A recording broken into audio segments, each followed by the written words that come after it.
네, 정치의 겉과 속 들여다보는 정치온 시작하겠습니다. 오늘은 김종혁 국민의힘 최고위원, 김진욱 전 더불어민주당 대변인과 오늘 윤석열 대통령 대국민 담화 기자회견 위주로 짚어보겠습니다. 어서 오십시오. 안녕하세요. 안녕하세요. 안녕하십니까? 예. 첫 번째 키워드 바로 보겠습니다. 네, 고개 숙인 윤 대통령 사과입니다. 오늘 윤석열 대통령이 대국민 담화에서 어떤 내용의 메시지를 내놓을지에 관심이 모아졌었는데요. 본인과 부인 김건희 여사의 처신이 올바르지 못해 사과드린다면서 고개를 숙였습니다. 그 장면 먼저 보고 대담 본격적으로 시작하겠습니다. 국민 여러분께 먼저 죄송하다는 말씀, 진심 어린 사과의 말씀부터 드리고 그리고 이 국정브리핑을 진행하겠습니다.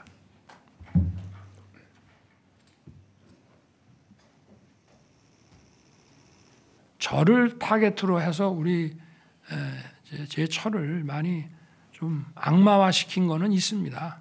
저도 제 아내가 잘했다는 것이 아니라 더 신중하게 매사에 처신을 해야 되는데 이렇게 국민들한테 걱정 끼쳐드린 거는 그거는 무조건 잘못이라고 생각합니다. 대통령에 대한 아내로서의 이런 조언 같은 것들을 마치 국정농단화 시키는 거는 그거는 정말 우리 정치 문화상이나 또 우리 문화적으로도 이건 맞지 않는 거라고 저는 보고요. 앞으로 부부싸움을 좀 많이 해야 될 것 같습니다. 네, 2시간 20분 정도 진행이 됐는데요. 여러 평가가 나오고 있는데 김종혁 최고위원께서는 어떻게 들으셨어요? 진솔한 사과가 담겼다고 보셨습니까? 대통령으로서는 국민들한테 죄송합니다. 예. 그 고개 숙이고 그다음에 여러 가지 사과의 말씀, 처신에 대해서 본인과 부인의 처신에 대해서 사과드린다고 머리 숙였으니까 예. 나름대로는 사과를 하고 싶은 그런 진정성을 전달하려고 많이 노력을 했다 이렇게 생각이 들어져요. 예. 근데 그것이 얼마나 효과적이냐에 대해서는 그거는 또 좀 이제 지켜봐야 되는데. 예. 가장 아쉬웠던 대목은 어디였어요? 사실 이제 몇 가지 그 이전에 이런 거는 좀 피했으면 좋겠다라는 것들이 있었거든요. 근데 그 중에 하나가 이제 본인에 대한 칭찬을 하면 안 된다. 자화자찬하면 안 된다. 그리고 그 남 탓이나 변명을 하면 안 된다. 그리고 국민에 대해서 훈계나 훈시하려고 하면 안 된다. 그리고 장황하면 안 된다. 이런 네 가지들을 이제 되게 그 패널들이나 좀 더 저도 비슷한 조언을 드렸었고, 근데 그런 면에서 좀 아쉬웠습니다. 왜냐하면 본인이 이제 굉장히 열심히 노력하고 어려웠다, 몸사르지 않고 일했다라는 그런 말씀도 있었고. 민주당에서는 유체 이탈 담화다라는 평가도 있었는데 유체 이탈 담화 같습니까? 아니 근데 그 유체 이탈 담화는 그건 아닌 것 같아요. 자기 본인에 대해서 이야기를 하신 거니까 남 얘기하듯이 한 건 아닌 거니까. 알겠습니다. 김진욱 대변인은 어떻게 들으셨어요? 오늘 좀 기대를 좀 했었는데 기대하셨는데요. 기대했는데 역시나가 아니었나 혹시나 하고 기대를 했는데 역시나였다 이렇게 평가를 할 수밖에 없을 것 같아요. 일단 대통령께서 오늘 보여주신 톤 앤 매너 두 가지 모두 사과에는 좀 많이 부족했다 이런 평가를 드려야 될 것 같습니다. 특히 오늘 이렇게 앉아서 하시다가 시작과 동시에 일어서셔서 그 머리를 숙이셨는데 첫 장면이요? 그 장면이 저는 굉장히 좀 불편했어요. 어떡해요? 저런 걸 하실 생각이 있으셨다면 차라리 처음부터 스탠딩을 하셨어야 됐다. 근데 앉아 계시다가 일어서셔서 인사를 아주 짧게 하시고 다시 자리에 앉으시는 건 어떤 우리가 일반적으로 생각하는 톤 앤 매너에 안 맞고 또 한 가지는 뭐냐면 그 사과에 ABC라는 게 있는 거잖아요. 과연 내가 이 사과를 누구한테 하는 것인지, 무엇 때문에 하는 것인지, 그래서 무엇을 잘못했다라는 것인지, 또 그래서 앞으로 어떻게 바꾸어 나가겠다, 이런 내용들이 너무 없이 정말 두루뭉실하게 제 주변의 일로 국민 여러분들께 걱정과 심려를 끼쳐 죄송하다.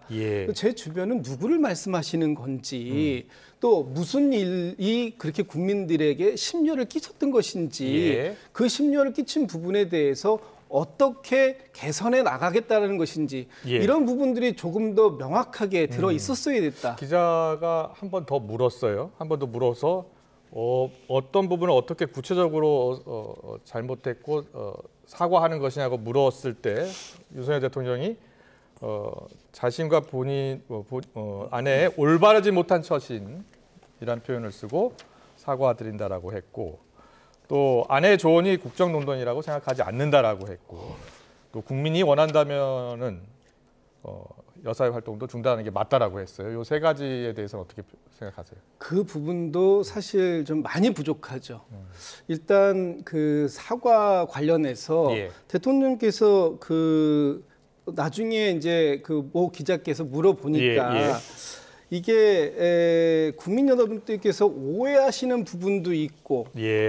또 잘못한 거를 구체적으로 지적하면 그 부분에 대해서는 사과하겠지만 예. 오해하고 있고 나의 아내를 악마화하고 있는 이런 부분들에 대해서 잘못된 부분까지 내가 사과할 수 있는 건 아니지 않느냐라고 말씀하시면서 전체적인 사과에 대한 진정성을 의심케 하는 그런 말씀을 주셨고 네. 그리고 이 김건희 여사의 활동 자제 관련된 부분도 예. 지금 국민의 눈높이는 모든 활동을 일단 자제 중단하는 게 맞다라고 하시는데 이제까지 그렇게 해왔다. 그리고 앞으로도 그런 기조를 가져갈 건데 외교 관례나 또는 뭐 국익에 그 필요하다고 판단되면 그 부분은 하겠다라는 말씀을 하셨어요. 예, 그렇다면 이번에 해외 순방 가시는 것도 동행하겠다라는 의지를 명확하게 하시는 거고 예. 또 그 판단은 누가 하느냐? 이건 국민이 하는 게 아니라 내가 이 부속실을 이제 만드니 예. 이 부속실에서 잘 판단해가지고 우리가 잘 판단해서 하겠다 이런 말씀이신 거잖아요. 예. 이런 부분들이 국민들께서 듣고 싶어했던 그런 말씀이었을까? 저는 국민의 눈높이와 너무 큰 차이가 있었다 이렇게 판단합니다. 그렇군요. 김정혁 최고위원은 어떻게 보셨어요? 지금의 여론을 충분히 감안해서 외교 관례 국익상 반드시 해야 한다고 판단하는 일을 제외하고는 사실상 중단해왔고 앞으로도 이런 기조를 이어갈 것이다. 대통령의 답변에 대해서는 어떻게 생각하세요? 그게 이제 지난번에 그 한동훈 대표가 그 대통령을 만나 뵀을 예. 때 그때 하신 얘기 똑같은 얘기입니까? 예, 비슷한 얘기인 것 같아요. 근데 모든 활동을 중단해야 된다고 보세요? 네. 아니 그러니까 모든 활동을 중단한다는 건 뭐 제가 보기에는 그 정말로 뭐 예를 들면 뭐 그 국빈 만찬을 받았다든가 예. 뭐 이런 경우에까지 여사가 중단해야 된다고 생각하지 않습니다. 근데 만약에 이번에 에이펙에 가실 때 또 아무 일 없었듯이 바로 이렇게 같이 가신다면 저 입장에서는 아마 여론이 어떻게 나올까 굉장히 안 좋게 나오지 않을까 뭐 이런 생각이 들고요. 본인이 이제 악마화 뭐 부인에 대해서 악마화를 하고 있다 그 여론이 그다음에 뭐 그 아내로부터의 조언을 국정농단이라고 하면 어떡하냐 뭐 이런 얘기를 하셨잖아요. 근데 그것과 사실 아내의 처신에 대해서 사과드립니다라고 고개 숙인 거는 이렇게 좀 상치되잖아요. 네. 그러니까 그렇게 얘기를 하심으로써 약간 이제 본인이 이렇게 전달하려고 했던 그런 사과의 생각이나 이런 것들이 좀 희석되거나 그다음에 저렇게 얘기하면서 왜 사과를 하는 거야? 아니, 부인을 악마화했다면 거기에 대해서 반발을 해야지 왜 사과를 해? 뭐 이런 얘기가 그런 반박이 나올 수도 있지 않습니까? 그래서 그런 면에서 보면 그런 본인이 직접 예를 들면 주변에서 대통령 부인을 악마화하는 건 문제가 있다. 저도 뭐 그런 얘기 하거든요. 여사가 잘못한 건 잘못한 거고 문제가 있는 건 문제가 있는 거지만 그렇다고 해서 여사를 그냥 악마화하는 건 옳지 않다고 얘기하지만 당사자가 대통령께서 본인의 부인에 대해서 그렇게 얘기하시는 거는 조금 적절치는 않아 보인다는 생각이 들었습니다. 예, 알겠습니다. 검찰총장 때부터 자신을 타깃으로 아내를 침소봉대한다든지 기본적으로 악마화 시켜왔다라는 표현을 썼습니다. 그렇게 이야기를 했고요. 또 국익상 필요한 일만 하겠다라고 했고 제2부속실장 오늘 발령한다고 합니다. 예, 그 부분은요. 아니 그거는 뭐 만시지탄이죠. 뭐 원래 제2부속실에 대해서 이제 문제가 제기됐을 때부터 이제 여사의 활동에 대한 문제가 제기됐을 때부터 빨리 임명을 해야 된다라고 얘기를 했는데 그게 이제 계속 지연되어 왔던 거니까 예. 마땅히 해야 될 것이 뒤늦게 관철되는 거니까. 네. 근데 문제는 누구를 임명하느냐의 문제죠. 예. 만약에 그 부속실장과 그다음에 거기에 있는 사람들이 누구를 임명하는지 봐야 된다. 이른바 뭐 김여사 라인이었다라는 분들이 간다면 오히려 그것을 공식적으로 활동을 인정해 주는 게 아니냐 그런 비판을 받을 수도 있죠. 그렇군요. 알겠습니다. 김진욱 대변인은 그 국회에서 추천하면 당연히 특별관찰관 임명하겠다라고 이제 원론적인 입장을 밝혔는데 민주당은 일단은 특검부터 먼저 해야 한다라는 입장인 거죠. 지금 특감에 대해서도 대통령께서는 뭐 이거는 나는 늘 얘기해 왔다. 국회가 추천한다면 임명하게 되어 있으니 나는 임명하겠다 이런 말씀을 하시는데 네. 결국은 다시 국민의힘으로 이걸 다 돌려보내신 거라고 생각합니다. 저희 야당에게 돌려보낸 거라고 생각하지 않아요. 예. 국민의힘에서 이 부분에 대해서 자체적으로 뭐 그 북한 인권재단하고 연계를 하든 말든 알아서 하라라는 뜻은 이건 나는 구체적으로 받을 생각이 별로 없다. 이런 말씀을 하시는 게 아닌가. 저는 굉장히 우회적인 표현으로 완곡한 거절의 표현이다라고 생각하고요. 지금 그 부분에 대해서 국회에서 무엇을 얘기하고 있는지에 대한 문제의식이, 목적의식이 잘못됐다고 보입니다. 오늘 기자회견을 왜 하게 됐을까? 이 부분에 대해서 지금 대통령의 국정 지지율이 20%가 무너진 19%가 나오고 모든 이 국정의 발목을 잡고 있는 국정 동력을 상실하게 만드는 가장 근본적인 원인이 어디에 있느냐? 김건희 여사에 관련된 의혹들이 이 부분의 핵심이라고 보고 있고 지금 국민의힘에서조차 이번이 마지막 계기다. 이번이 마지막 기회고 어떤 변곡점을 만들어낼 수 있는 변화의 기회다라고 얘기했는데 그런 기회를 지금 대통령께서 과연 인식하고 계셨던 것인가. 지금 김건희 여사와 관련된 부분에 대해서도 전혀 잘못된 게 없는 마치 야당의 정치 공세일 뿐이다라는 인식을 여전히 갖고 계시고 그런 것 때문에 특검에 대해서도 매우 부정적으로 말씀하시고 위헌적이라고 얘기를 하셨습니다. 네, 잠시 뒤에 또 들을 겁니다. 그러면 지금 우리가 반드시 처리해야 할 문제, 오늘 반드시 대통령께 듣고 싶었던 얘기는 김건희 여사와 관련된 의혹에 대해서 대통령께서는 어떤 인식을 갖고 계시고 그 문제 의혹을 어떤 방식으로 풀어내겠다라고 하는 야당과 국민 여러분들이 주장하고 있는 특검에 대해서 매우 부정적으로 말씀하신 건 특감을 받느냐 마느냐의 문제하고는 아무 관계가 없는 것이다. 이런 말씀 드리고 싶습니다. 알겠습니다. 잘 들었습니다. 특검 관련해서는 또 잠시 뒤에 한번 들어보기로 하고요. 다음 키워드를 바로 보겠습니다.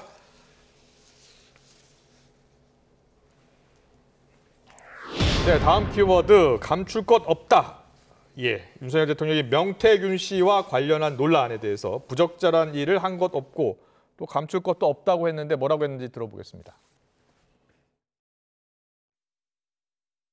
제가 당선된 이후에 연락이 왔는데 그게 뭐로 왔는지 모르겠어요. 좋은 일로 전화를 했는데 제가 뭐 고맙다 이런 얘기는 할 수 있는 거 아니겠어요? 매정하게 하는 것이 뭐하고 저도 또 본인도 좀 섭섭했겠다 싶어서 제가 그때 전화를 받아줬다고 제가 분명히 우리 참모진들한테 얘기를 했는데 언론에 얘기할 때는 이건 이렇고 저건 저렇고 이렇게 길게 얘기할 수 없어서 아마 가장 기본적인 그런 말만 한 것 같습니다. 뭐 무슨 제가 그 명태균 씨와 관련해서 뭐 부적절한 뭐 일을 한 것도 없고 또 뭐 감출 것도 없고 그렇습니다. 최근에 윤석열 대통령의 혹시 음성이 이제 공개가 됐고 그동안 대통령실은 경선 이후에 연락한 적이 없다라고 했는데 당선인으로서 취임 전날 이제 그 녹취 음성이 공개가 된 거잖아요. 거기에 대한 지금 해명을 한 부분인데 본인은 비서실에 충분히 얘기했는데 전달이 좀 잘못된 것 같다는 취지예요? 근데 저 해명도 조금 오해를 알 수 있게 설명을 하신 것 같아요. 그러니까 원래 그 알려져 있기는 경선 과정에서 2번 누가 데려와서 만났고 그다음에 뭐 일제 연락이 없었다 그랬는데 5월 9일 날 그러니까 취임 바로 전날 그때 통화가 공개가 예. 된 거 아니에요. 그러니까 아, 취임 바로 전날까지 통화를 했구나라는 거고 그다음에 말씀하신 건 저건 당선 뒤에 전화가 와서 고맙다라고 했으면 이거는 당선 뒤에 전화가 왔으면 3월 달에 3월 9일 날 3월 10일인가요? 그러니까 예. 그 대선 끝나고 나서 아니 당선 축하 인사를 뭐 한 2달 있다 하는 건 아니잖아요. 예, 그러니까 예. 그때 다시 왔다면 이것도 어떻게 듣기에는 아 그러면 2번이 아니고 그 다음에도 또 전화를 했고 5월 9일도 전화를 했고 그런 겁니까? 뭐 이렇게 얘기를 할 수가 있잖아요. 예. 그래서 저 말씀이 뭔 얘기인지 그러니까 이게 5월 9일 날 그 공개된 녹음이 공개된 그 통화를 말씀하시는 건지 아니면 그 전에도 무슨 전화가 좀 왔었다는 얘기를 하시는 건지가 좀 불분명해서 잘못하면 저게 또 논란이 될 수 있겠다라는 걱정이 좀 되고요. 그다음에 무슨 저 비서진들한테 내가 얘기를 했는데 설명을 했는데 비서진들이 그걸 제대로 못했다. 그것도 사실 조금 이해하기는 좀 어렵죠. 명태균 씨 관련해서 그럼 충분한 해명이 안 됐다 이렇게 보시는 거예요? 잘 안 됐죠. 뭐. 그러니까 그 비서진들한테 설명을 했는데 비서진들이 잘못 얘기했다. 그럼 빨리 정정을 해야죠. 그때 당시에 정정을 했어야죠. 그렇군요. 바로 정정을 했어야 한다라고 이제 김병욱 최고위원이 얘기했습니다. 명태균 씨 각종 의혹들과 관련해서 충분한 해명이 됐다고 보세요? 오늘 하나도 해명이 된 게 없죠. 오히려 의혹만 더 좀 늘었다라고 보여집니다. 왜냐하면 대통령께서 나는 당선인 신분에서 그냥 축하 전화를 받은 거고 그리고 그냥 섭섭해할까 봐 그냥 얘기를 했다라고 하시는데 실제 우리가 들었던 녹취는 그런 내용이 아니지 않습니까? 김영선이 좀 해줘라라고 얘기했다라는 것을 저희가 다 들었지 않습니까? 그렇다면 당선인 신분이기 때문에 문제가 안 된다? 당선인은 어떤 사람입니까? 당선인의 요청 한마디에 청와대에 수백억을 들여서 청와대를 용산으로 이전을 하고 외교부 장관 공관을 당신의 관저로 이동하는 그런 자리였었습니다. 그런 걸 말 한마디로 할 수 있는 게 당선인 신분이에요. 그 당선인께서 실명을 거명해서 누구누구에게 해주라고 얘기했다면 누구누구를 해줘라고 얘기했다면 이것이 어떻게 추천입니까? 이것은 굉장히 큰 압력을 본인이 스스로 오늘 내가 그런 말을 한 적이 있다는 걸 자인하는 것밖에 안 된다. 그렇기 때문에 오늘 하신 해명은 해명이 아니다.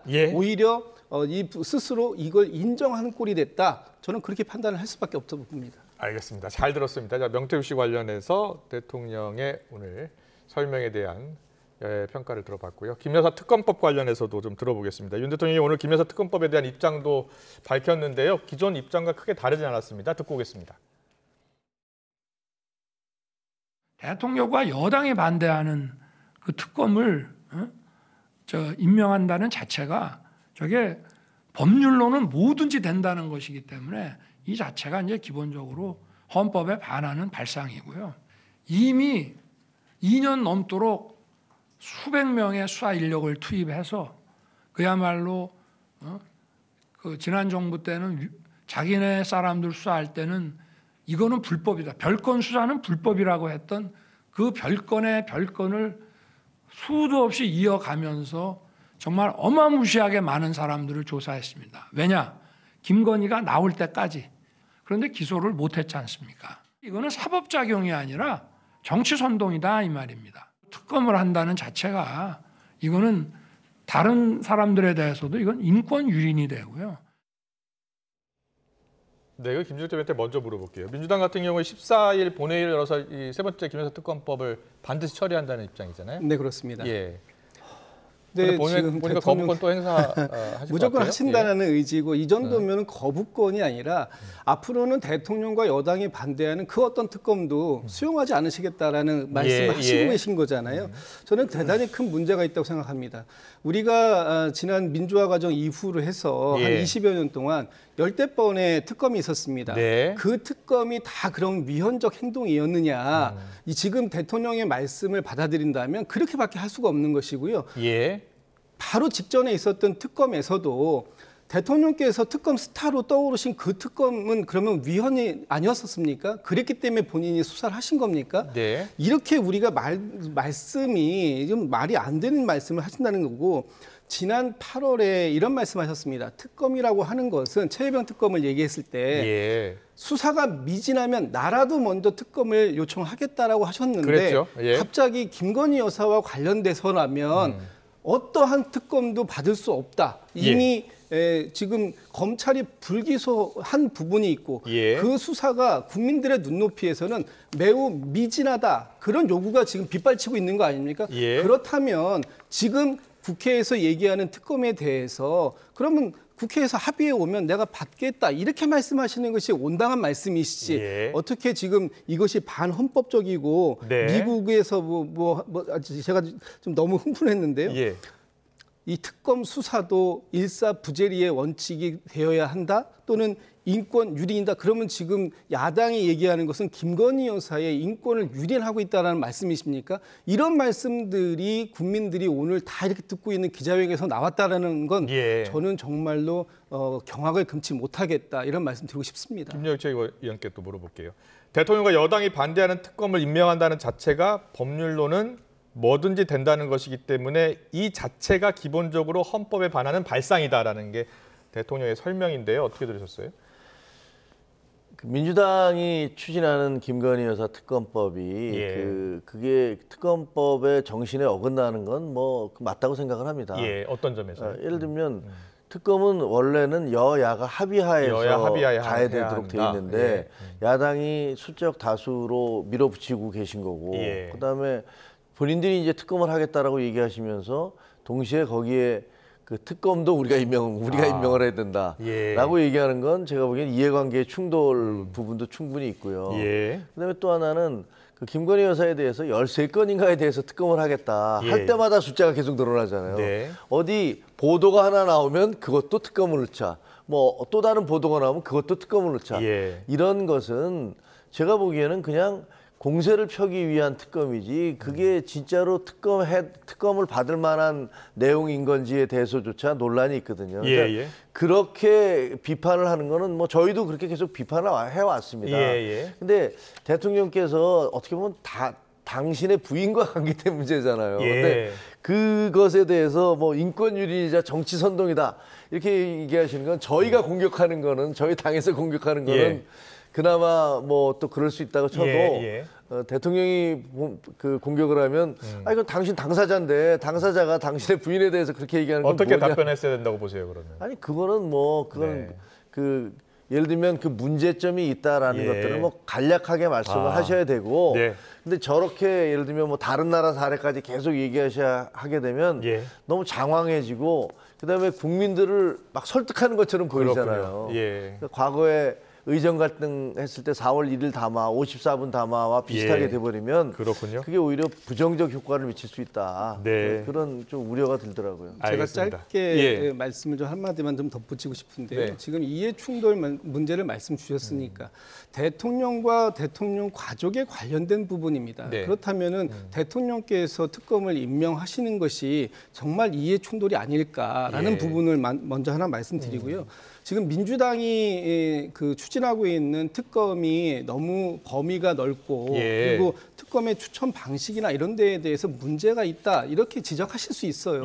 그렇다면 저희 민주당에서 지금 국민의힘 특히 한동훈 대표께 이 부분에 대해서도 얼마든지 논의가 가능하다.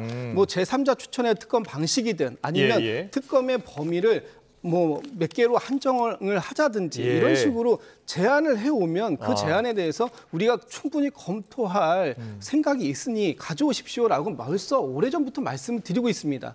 정말로 이 국민의힘에서 특히 한동훈 대표께서 이 부분에 대한 국민의 눈높이에 맞춰서 김건희 여사와 관련된 의혹들을 뭔가 규명을 해야 되겠다. 국민들께 속 시원하게 풀어드려야 되겠다는 의지가 있다면 얼마든지 가지고 오시면 제가 논의할 준비되어 있다. 이런 말씀 드리고 싶습니다. 알겠습니다. 한동훈 대표도요. 만약에 그동안 이제 해병대 특검법 이야기했었고 김여사 특검법을 야당에서 같이 뭐 특검 임명부터 시작해서 모두 한번 합의해서 처리해 보자라고 제안을 한다면 어떤 입장인가요?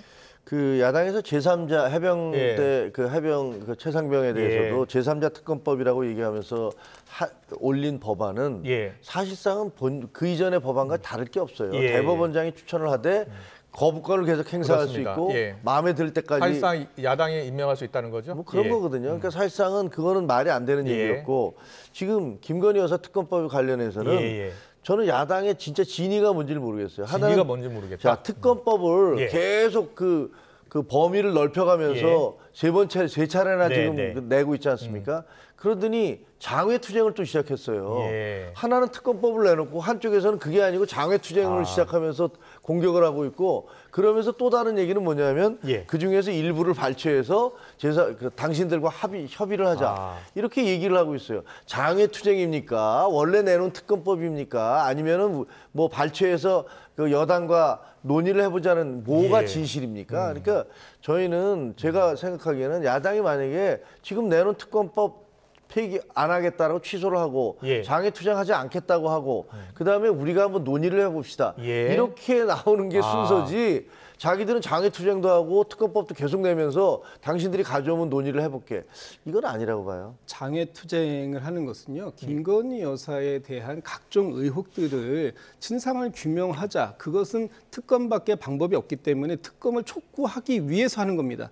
만약에 정말 민주당의 진위를 말씀하시기 전에 국민의힘이 이 김건희 여사에 관련돼서 정말 국민의 눈높이를 맞추려고 하는 의지가 있으시다면 국민의힘이 제안하고자 하는 어떤 필요한 절차, 한동훈 대표께서 제안하신 거 있지 않습니까? 필요한 절차에 적극 협조해야 된다고 대통령께 요구하듯이, 그럼 저희한테도 그 필요한 절차가 무엇인지를 설명해 주시면 저희도 그 부분에 대해서 검토하겠다, 이런 말씀도 드리겠습니다. 지금 지난 주말 장외 집회 장면이 나오는 것 같은데요. 이번 주말에도 장외 집회 하는 겁니까? 예, 이번 주말에도 저희 민주당 단독으로 김 여사 이 의혹 해소를 위해서 특검을 촉구하는 그런 장외 집회를 지금 계획하고 있습니다. 알겠습니다. 단독이면 다른 시민단체들은 다른 안 들어가는 시민단체는 네, 저희 참가 안 단독으로 하고요? 지금 준비하고 있습니다. 그렇군요. 그래요? 잘 들었습니다. 자, 계속해서 오늘 대통령 기자회견 내용 중에 인적 쇄신이 들어있어서요. 잠깐 듣고 오겠습니다. 국정 쇄신을 위한 내각 대통령실 인적 개편과 관련해서 입장도 내놨는데요. 한동훈 대표도 요구하기도 했죠.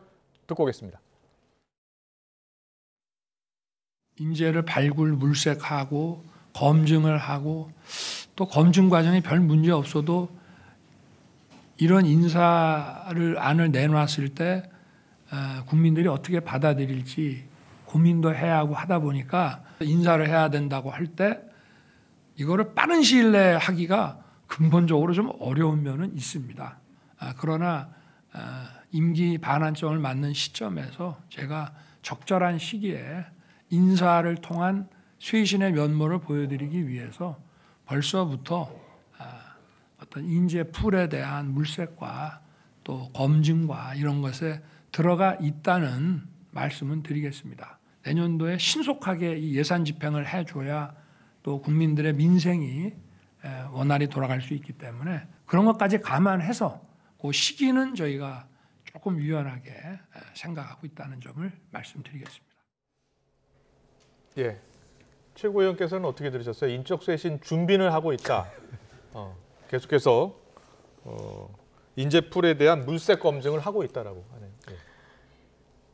근데 이제 본인이 그렇게 얘기를 하셨는데 그 다음에 예산안 얘기를 하셨잖아요. 그 예산안이 12월 달에 통과되고 그게 집행되고 그러려면 내년에 가야 되잖아요. 그러니까 집행되는 과정을 제대로 지켜봐야 되고 그 다음에 또 트럼프 대통령 얘기도 하셨거든요. 근데 트럼프 대통령은 1월 말에 취임을 하시잖아요. 그러면 트럼프 대통령이 취임한 다음에 또 대미 관계나 이런 것들을 해야 되니까 감안해야 되니까 그것도 또 시간을 끌고 그러면 결국은 뭐 내년 올해 연말이나 뭐 이런 정도가 아니라 내년이 돼도 또 한참 지나가야지 될 수 있다는 것처럼 들릴 수가 있어서 처음에 지금 우리가 그 물색하고 검증하고 있다라고 얘기하신 말과 그다음 그 뒤에 붙인 뭐 예산안 문제라든가 트럼프 대통령 미국과의 관계라든가 이런 거 얘기가 약간 또 비판하는 쪽에서는 상충될 수가 있어서 그렇군요. 그런 논란이 있을 수 있을 것 같습니다. 알겠습니다. 지금 시간이 한동훈 대표 이야기를 같이 함께 듣고서 김준욱 대변인한테 물어보겠습니다. 한동훈 대표하고의 관계에 대해서 이렇게 얘기했습니다. 자, 일단 키워드 보여주세요. 여러 표현 중에 앙금이라는 표현이 들어가서요. 윤 대통령이 한동훈 대표의 갈등설에 대해서 이렇게 이야기했습니다. 듣고 오겠습니다. 정치 오래 하다 보면 다 앙금이 있더라고요. 국회의원 여러 번 하신 분들끼리 정말 저 사람 없으면 죽고 못 산다는 거 없어요. 개인적인 감정 가지고 무슨 정치를 하는 것이 아니라 공동의 그 어떤 정치적 이익이라고 하면 그런 것을 추구해 나갈 때 강력한 이런 접착제가 되는 거다. 좀 더 빠른 속도로 해가지고 당과의 이런 또 좀 편한 소통 자리도 좀 많이 만들려고 하고 있습니다. 정치 오래 하다 보면 다 앙금이 있더라고요라고 표현했는데 정치 오래 하면 앙금이 생깁니까? 앙금 평상시에 잘 안 생기죠.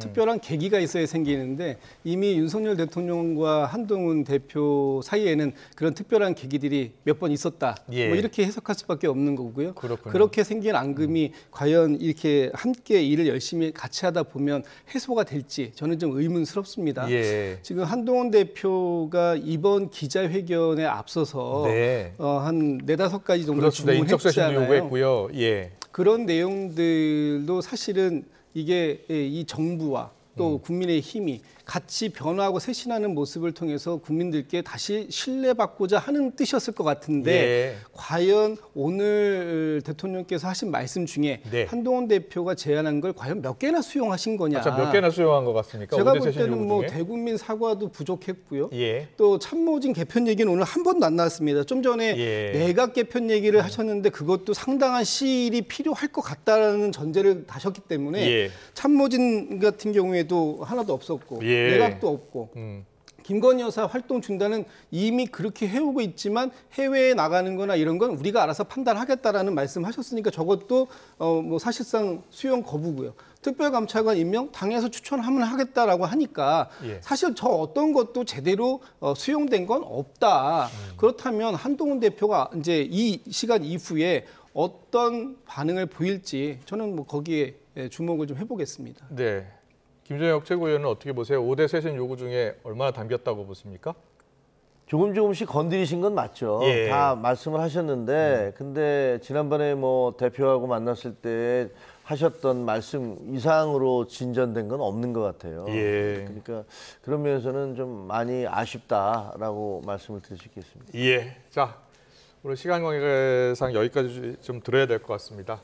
뭐 여러 가지 윤 대통령의 주요 입장 발표 내용에 대한 여야 평가를 들어봤습니다.